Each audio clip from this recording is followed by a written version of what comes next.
Israel ने एक हवाई हमले में गजा में अल अहली अरब अस्पताल को निशाना बनाया है।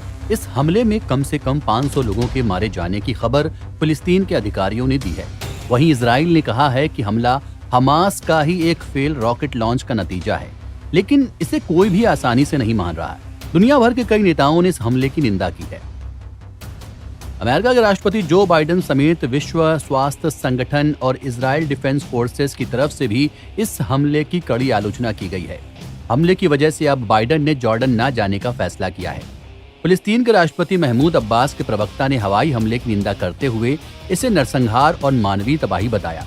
अब्बास अमेरिकी राष्ट्रपति जो बाइडेन के साथ पहले से निर्धारित मीटिंग से भी हट गए हैं। बाइडेन बुधवार को इस क्षेत्र का दौरा करने वाले हैं। मिस्र सरकार ने एक बयान जारी कर हमले की कड़े शब्दों में निंदा की है। साथ ही उसने अंतर्राष्ट्रीय समुदाय से आगे बढ़ने और युद्ध उल्लंघनों को रोकने की अपील की है। सीरिया ने इस हमले के लिए पश्चिमी देशों को जिम्मेदार ठहराया है।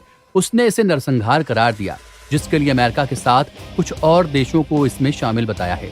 उसका कहना है कि इस पूरे ऑपरेशन को फिलिस्तीनियों को मारने के लिए डिजाइन किया गया है।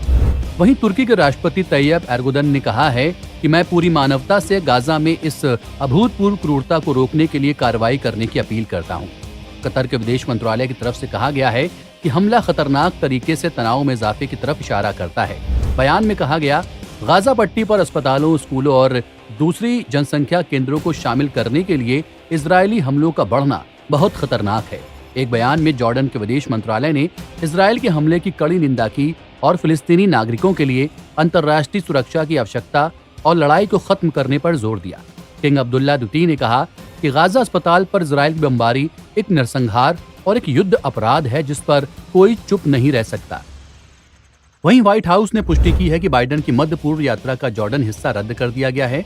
राष्ट्रपति जो बाइडेन ने गजा में एक अस्पताल पर हुए घातक हमले की निंदा की। हालांकि उन्होंने इसके लिए किसी भी पक्ष को दोष नहीं दिया है। उन्होंने एक बयान में कहा कि मैं गाजा के अल अहली अरब अस्पताल में विस्फोट और उसके परिणाम स्वरूप हुई जान माल की भयानक हानि से क्षुब्ध और बेहद दुखी हूँ।